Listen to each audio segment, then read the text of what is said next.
En el año 1975, Steven Spielberg, famoso director y productor de cine, conmocionó al mundo entero con su clásica película de Tiburón. Se trataba de la historia de un tiburón blanco enorme que aterrorizó a un pequeño balneario. Ese año los periódicos reportaron que el turismo en las playas había disminuido tremendamente. A razón de esta película, hasta hubo una época, seguramente, en que tú y a lo mejor tus hijos ya no queríais meteros en el mar. Hasta el día de hoy, a muchos les da terror cuando escuchan el sonido de la película Tiburón. El sonido de esa banda sonora, ¿verdad? Pero 1975 ya pasó. Todos hemos regresado a las playas. Pero en el año 1978, el gran tiburón regresó al pequeño balneario, a la pequeña playa. Y cuando ya pensábamos que era seguro volver al mar, salió la continuación de la película Tiburón 2. Hay algo acerca de esta serie de Tiburón que suena a verdad. Y no estoy pensando en los tiburones que atacan a los seres humanos.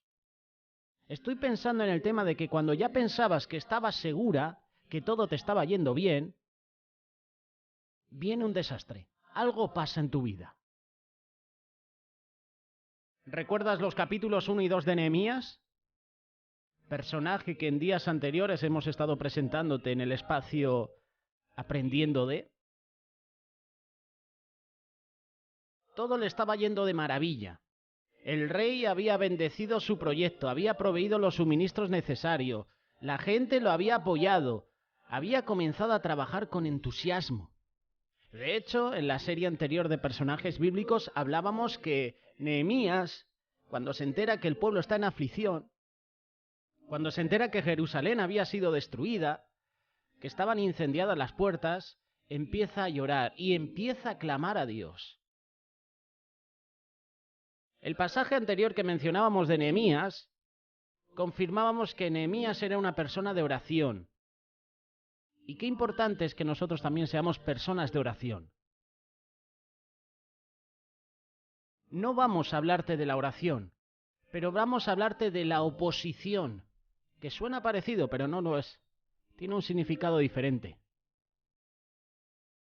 En el capítulo 4 de Nehemías, este personaje es confrontado por la oposición, no solo de sus enemigos, sino también de su propia gente. Aquí Nehemías nos enseña cómo superar la adversidad. Los muros de Jerusalén habían estado durante mucho tiempo en mal estado, más de 140 años. Eventualmente el rey de Ciro de Persia, que conquistó a los babilonios en el año 539 a.C., permitió que los judíos regresaran a su tierra. Los escombros de los muros de la ciudad y la madera quemada de las puertas habían sido un recordatorio constante de la vergüenza y la debilidad que estaba pasando Judá.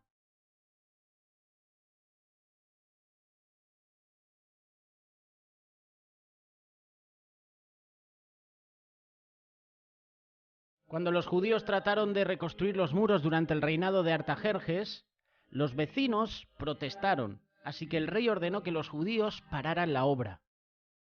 Probablemente esta sería la razón de que Nehemías, al recibir el reporte de lo mal que estaban los muros y las puertas de Jerusalén, sintiera el deseo de comenzar a reconstruir los muros de nuevo.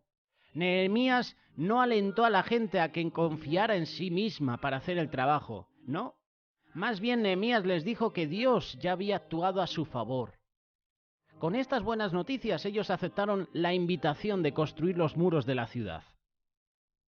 En el capítulo anterior, Nehemías da un informe detallado de las diferentes personas, las diferentes familias, las diferentes ciudades con diferentes vocaciones, hombres y mujeres que fueron para restaurar los muros de Jerusalén y colocar sus puertas.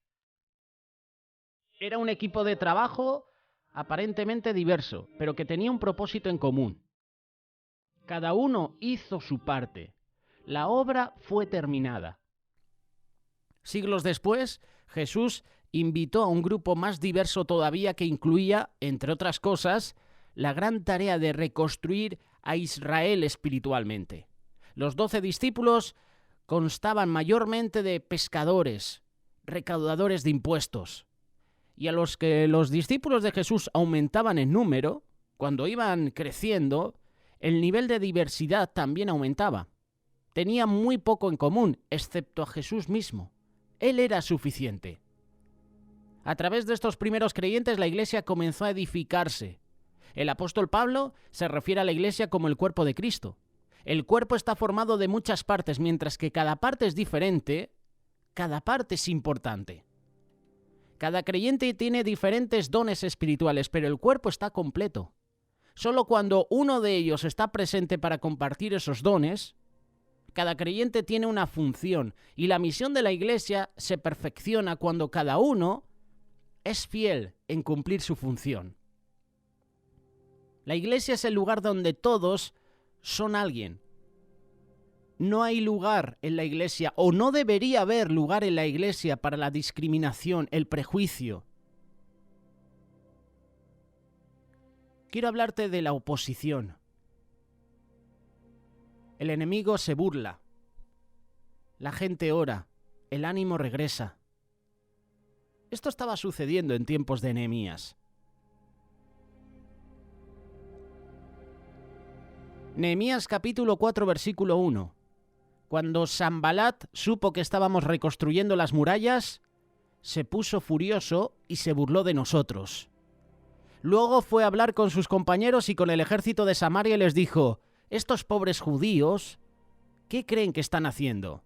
¿Vamos a permitir que vuelvan a ofrecer sus sacrificios? ¿Acaso creen que acabarán de reconstruir en un día? ¿O que van a recoger de las cenizas las piedras que fueron reducidas a polvo?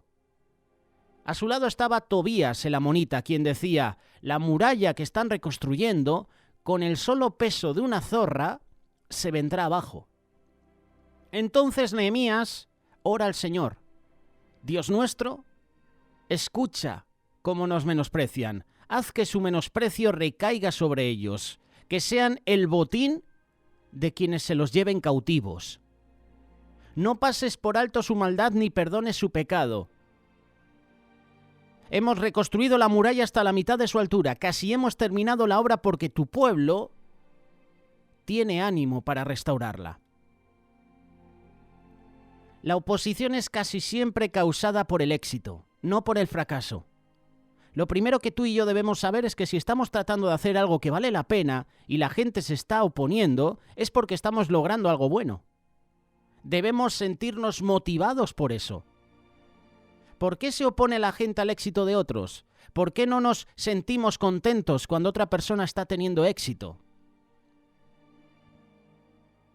Howard Voss, famoso escritor, comentarista bíblico, nos da algunas razones. Algunas personas se sienten amenazadas por el éxito de otra persona. Algunos se opondrán a otra persona o a otro trabajo porque tienen miedo de perder su posición, su poder, su prestigio, ya sea político, religioso, social. Vivimos en un mundo pecador.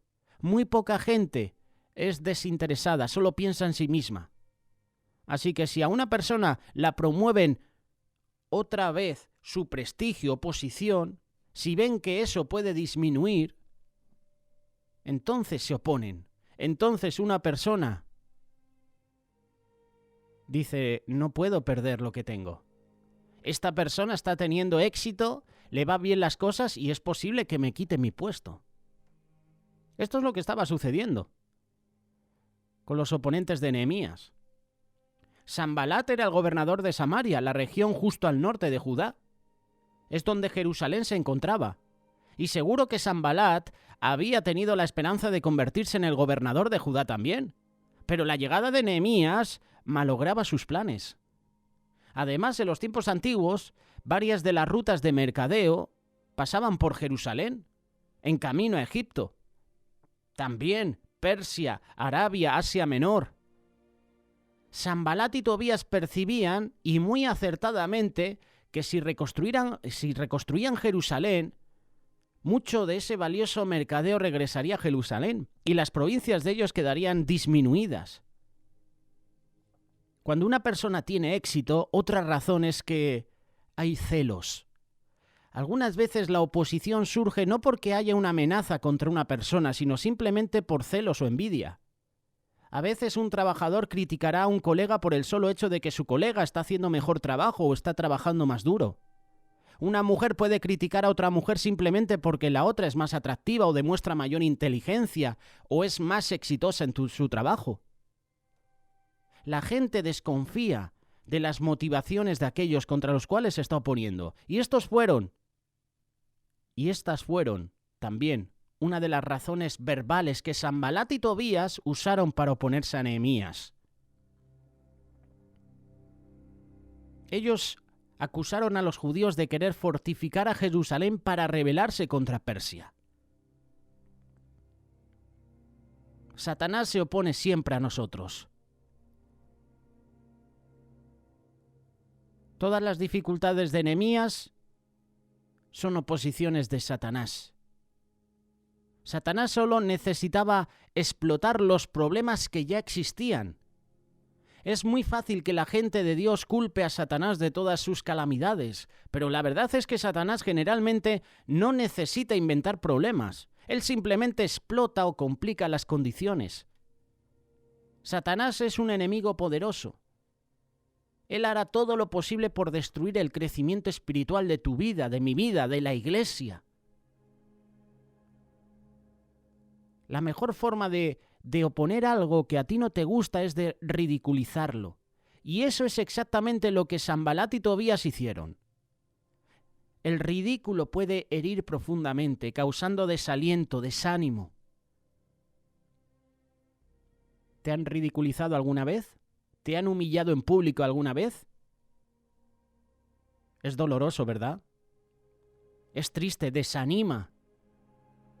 Sanbalat y Tobías usaron la ridiculización para tratar de desanimar a los judíos a la hora de reconstruir el muro. Y la razón que la gente ridiculiza a aquellos contra los cuales se opone, fuera de que es muy fácil hacerlo, es que desmoraliza. Y funciona. Funciona porque golpea las inseguridades, las debilidades que las personas tienen. Lo que realmente provocó la oposición fue el progreso de la construcción. Uno pensaría que al ver a este pequeño grupo de gente teniendo éxito en la obra, causaría admiración, pero no fue así.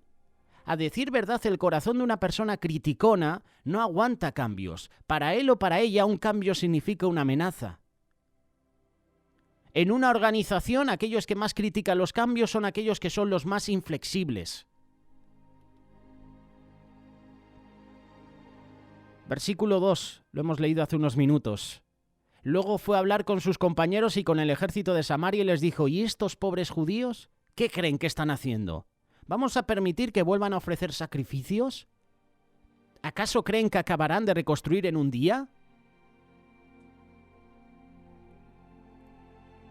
Así como Sanbalat se dirigió a un ejército, así también nuestro adversario tiene un ejército de demonios. Esta batalla es dura. Esta batalla es difícil, pero tenemos al Rey de Reyes y Señor de Señores con nosotros, que nos ayuda. Esta vida es una batalla campal. Las preguntas que hace Sanbalat son las mismas preguntas que Satanás nos hace.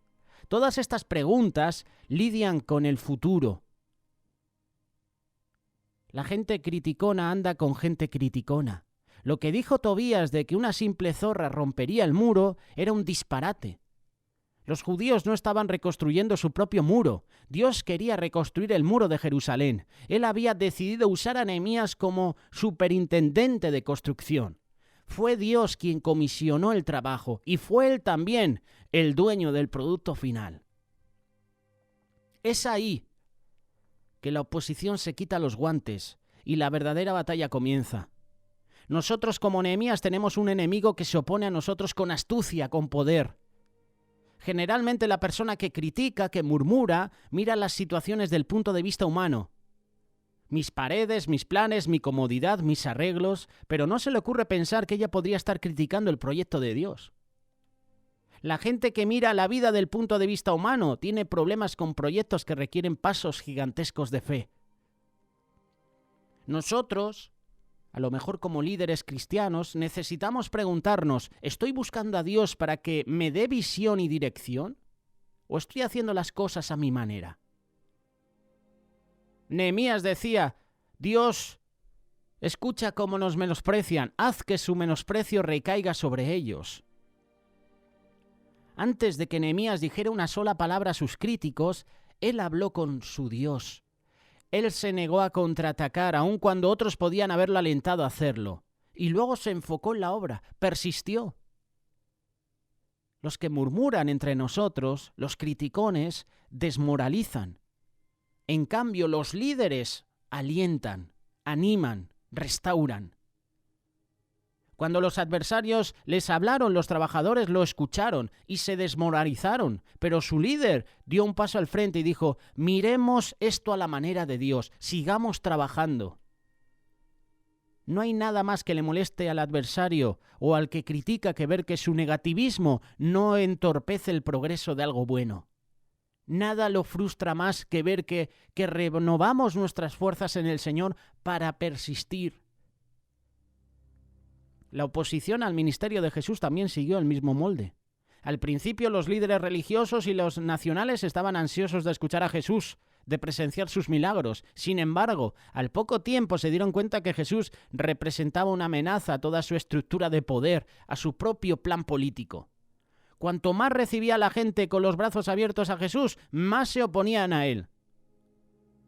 Cuanto más llevaba a cabo la voluntad de Dios, más conspiraban sus enemigos con matarlo. Y como Nehemías, Jesús respondió en oración, perseverancia. Cuando la iglesia sufre persecución, es cuando Dios bendice. Es cuando la iglesia sigue creciendo. De hecho, la iglesia crece en tiempos de oposición. Cuando más se persigue la iglesia, ésta más crece. Y continuando con el relato de Nehemías, llegamos al versículo 7, 8 y 9, Nehemías capítulo 4. Mencionábamos en estos días que Nehemías, antes de ponerse manos a la obra, antes de reedificar los muros, ora al Señor. Lo que podemos leer en estos versículos es que el pueblo ora. Cuando Sanbalat y Tobías, versículo 7, y los árabes, los amonitas y los habitantes de Asdod se enteraron de que estábamos reconstruyendo las murallas de Jerusalén y de que estábamos cerrando sus brechas, se enojaron muchísimo y se pusieron de acuerdo para atacarnos y destruir la ciudad de Jerusalén. Es decir, que el enemigo comenzó a movilizar sus fuerzas, intensificando el ataque, planeando un ataque directo. Cuando tú comienzas a moverte con Dios, a cambiar cosas en tu vida para bien, encontrarás primero que la gente se va a burlar de ti. Y si sigues persistiendo, hasta alguien se puede molestar contigo y puede que hasta te ataque físicamente. Pero ¿cómo reacciona Nehemías? Versículo 9. Entonces oramos a nuestro Dios, pero también pusimos guardias de día y de noche. ¿Cómo responde Nehemías al desprecio de sus enemigos? No atacando, no insultando, no con palabras malsonantes, sino con oración. Cuando nosotros oramos para que Dios nos proteja, Él muchas veces nos inspira a tomar precauciones contra el peligro que vemos. Le pedimos a Dios que haga lo que solo Él puede hacer y nosotros hacemos la obra con lo que Él nos da, con su poder, con su sabiduría. Nehemías constantemente combinaba la oración con la preparación. Su gente confiaba en Dios, pero a la misma vez mantenía vigilancia sobre lo que se les había encomendado. El enemigo se burla. El enemigo está dispuesto a atacar, pero la gente ora. ¿Y nosotros podemos hacer también lo mismo? ¿Nosotros somos de esas personas que cuando el enemigo nos está atacando estamos orando, estamos meditando la palabra de Dios? ¿Qué hacemos cuando el enemigo nos tienta? Cuando el enemigo nos está atacando. ¿Cuál es tu primer recurso? ¿Cuál es tu primera opción? ¿Atacar con lo opuesto? huir. ¿Qué haces cuando el enemigo te ataca? Aquí Nehemías y el pueblo nos está dando una lección de que cuando van a ser atacados, cuando el enemigo está listo para atacarnos, qué bueno que podamos orar. ¿Y qué pasa cuando el pueblo ora? Pues que el ánimo regresa. Nehemías capítulo 4, versículo 10. La gente de Judá nos dijo: los que limpian los escombros ya están cansados. Hay tanto que limpiar que no podemos seguir reconstruyendo. Supimos que nuestros enemigos estaban pensando entrar a la ciudad y tomarnos por sorpresa y matarnos para que no pudiéramos concluir la obra. Y cuando llegaban a Jerusalén los judíos que vivían en las ciudades de nuestros enemigos, nos repetían lo mismo muchas veces. No importa de dónde ustedes vengan, ellos los van a atacar.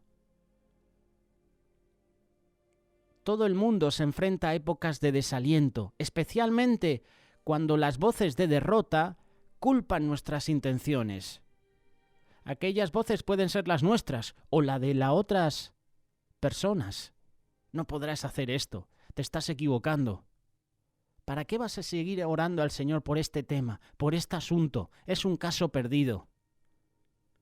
Cuando los constructores judíos comenzaron a escuchar a aquellos alrededor suyo, en vez de mirar a Dios, se abrumaron. Tú no puedes escuchar negativismo constantemente sin que algo de ese negativismo te influencie para mal. Si estás propenso al desaliento, no andes con gente negativa. Todas las personas estaban cansadas y cuando uno se encuentra en la mitad de un proyecto largo y agotador, es en ese momento que comienza a desalentarse. La etapa de desilusión ocurre después de que el entusiasmo del gran comienzo ha pasado. ¿Pero por qué se produce eso? Porque tenemos personas, tristemente pueden ser familiares o amigos, que en vez de alentarnos a que sigamos adelante, nos desalientan. Llevas muchos meses, con esta pared. Oye, que el plazo era de una semana y llevas casi 3 semanas aquí. No has acabado, Oye, te faltan recursos. ¿No estás solo para hacer este trabajo? Y te empiezan a desanimar, a desalentar. Viene el desaliento a tu vida. Y las ilusiones que tenías al inicio del proyecto se van desvaneciendo. ¿Cómo podemos lidiar con el desaliento? Reconstruir el muro de Jerusalén terminó siendo mucho más difícil de lo que se esperaba. El desaliento se estaba desplazando rápidamente y Satanás estaba al acecho, estaba listo para atacar. ¿Qué hace Nehemías? Nehemías no iba a tolerar que el desaliento se saliera con la suya. Tú no puedes ignorar el desaliento. De la misma forma que tú no puedes ignorar una llanta baja, por ejemplo, en un vehículo. ¿Por qué? Porque lo vas a notar a la hora de conducir el vehículo. Esa llanta baja, ese neumático sin aire, es posible que pueda pinchar. Podrás orar todo lo que tú quieras, podrás conducir con ese neumático bajo, todo lo que tú quieras, pero una llanta baja no se puede arreglar por sí sola. Los líderes tienen que combatir el desaliento, y este puede ser causado por una pérdida de fuerza, una pérdida de visión, una pérdida de confianza, una pérdida de seguridad. Nehemías, ¿qué hace? Se remanga las manos, y como buen líder, lidió con el problema directamente. Nehemías usó 5 estrategias. Si ves alguna más, te invito a que la aportes a este pequeño mensaje. 5 estrategias que funcionaron bien y que funcionan hoy en día. En primer lugar, unió a su gente para lograr su objetivo. Lo primero que hace Nehemías fue reunir a la gente alrededor del objetivo. Lo puedes ver en el versículo 13. Armé entonces al pueblo con espadas, lanzas y arcos y los repartí por familias en las partes bajas de la ciudad y también detrás de las murallas y en los espacios abiertos. Los trabajadores habían estado dispersos por todo Jerusalén, trabajando juntos con piedra, agua, cemento. Sin embargo, estaban separados de sus familias, estaban desanimados. Pero Nehemías, ¿qué hace? Los une por familia y les da una meta en común: protección. Unió a su gente para lograr su objetivo. Esta es la primera estrategia. La segunda, dirigió su atención al Señor. Nehemías dirigió la atención de la gente hacia el Señor y los alejó de los escombros. Nehemías paró la obra por un tiempo, y a veces la mejor cosa que tú y yo podemos hacer cuando la gente está desalentada es darles un tiempo libre, un tiempo de descanso. Versículo 14. Me reuní con los hombres importantes del pueblo y con los oficiales del templo y con el pueblo en general y les dije: no tengan miedo de esa gente. Recuerden que el Señor es grande y temible. Luchemos por defender a nuestros hermanos, nuestros hijos, nuestras hijas y nuestras esposas. Luchemos por nuestros hogares. A pesar de estar pasando por momentos de duda y ansiedad, Nehemías demostró fe en Dios, llevado por una visión que él sabía que era de Dios. Dios siempre cumple sus promesas. Nehemías confió en la soberanía del Señor. Nehemías entendió que si él no dependía de Dios para completar la obra nunca se iba a completar.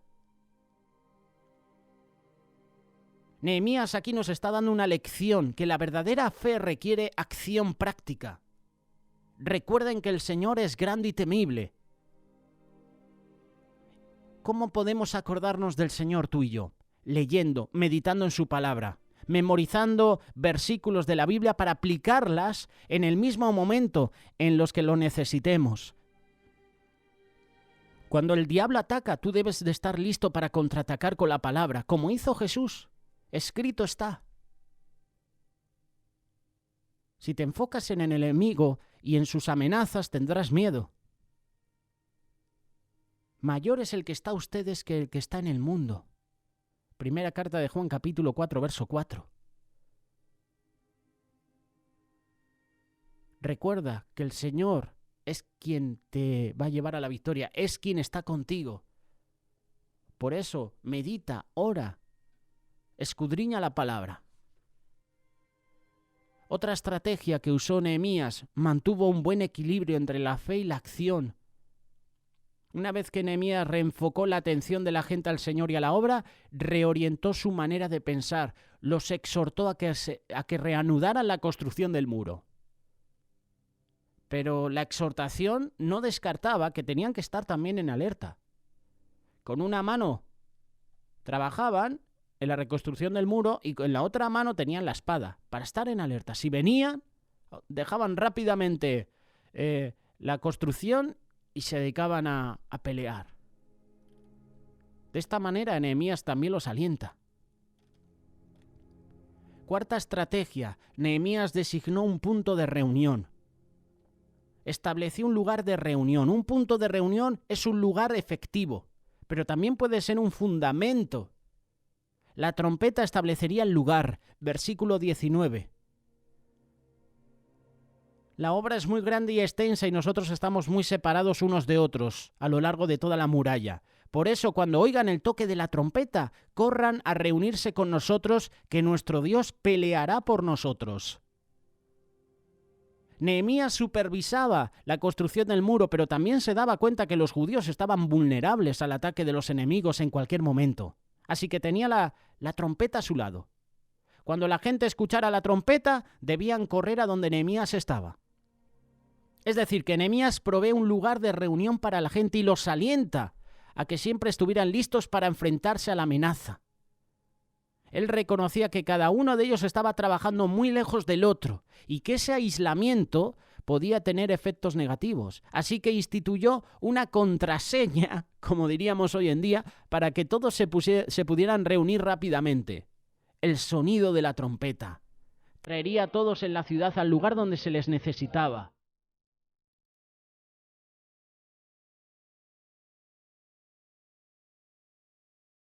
Última estrategia que usó Nehemías: alentó a servirse unos a otros. Para combatir el desaliento, alienta a servir a otros, alienta a los demás. Nehemías hizo un llamado, y lo puedes leer a partir del versículo 21 hasta el versículo 24. El llamado de Nehemías a su gente fue que mantuvieran turnos de 24 horas al día para conservar a todo el grupo seguro. Los voluntarios tendrían que dormir en el muro recién construido para no dejar que los vándalos destruyeran lo que ya había construido. Ninguno de nosotros se quitaba la ropa a no ser para bañarse. Mis hermanos y mis criados y los centinelas que me seguían trabajábamos sin descanso. Palabras de Nehemías, versículo 23. Ese es un líder. Él los llamó a todos a servir unos a otros, haciendo guardia, construyendo. Nehemías tomó la iniciativa para ser el primero en hacerlo. Nehemías se apuntó para servir en las horas más largas y haciendo los trabajos más pesados. ¿Cuán involucrada estás tú, estoy yo en la vida de otros? Si eres un líder, ¿te preocupas realmente por las personas a las que tienes a tu cargo? ¿Te preocupas por tu organización? ¿Individualmente? ¿Cuánto de tu tiempo lo estás pasando ayudando a otros? ¿O estás enfrascado solamente en ti? Si queremos promover un espíritu de servicio dentro de los grupos que dirigimos, tenemos que ser los primeros en modelar el comportamiento. El desaliento es realmente una enfermedad debilitante, pero no es una enfermedad terminal. Si no haces nada, puede ser terminal. Y Nehemías utilizó estrategias para mantener a la gente de Jerusalén enfocada en el objetivo, en la tarea.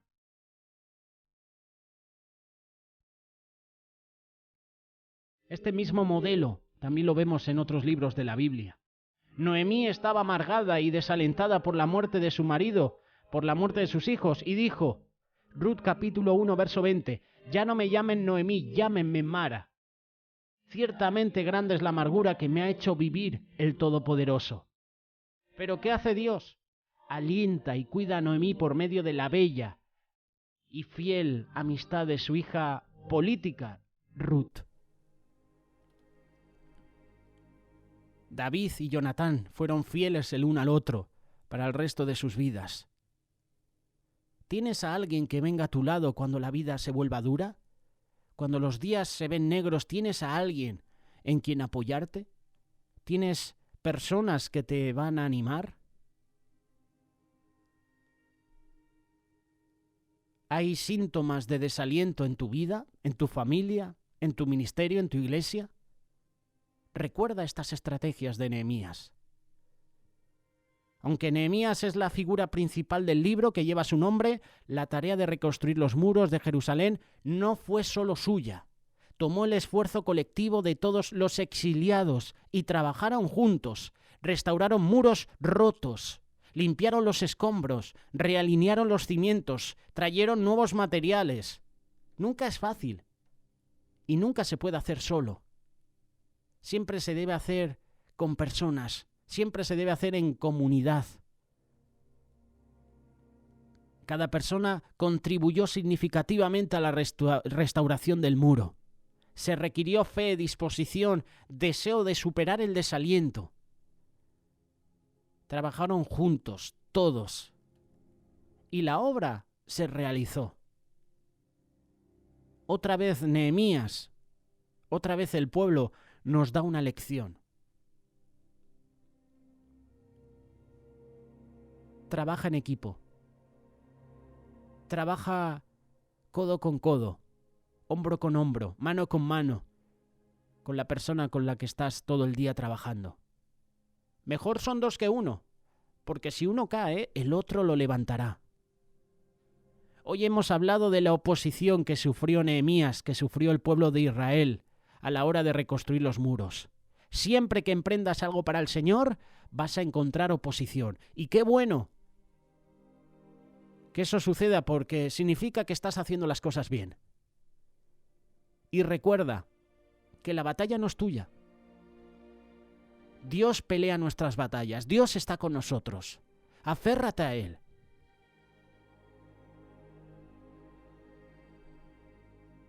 Este es el mensaje que queremos compartir contigo. La oposición siempre la vamos a tener. Pero tenemos con nosotros a nuestro Rey, a nuestro líder que nos va a llevar a esa victoria final.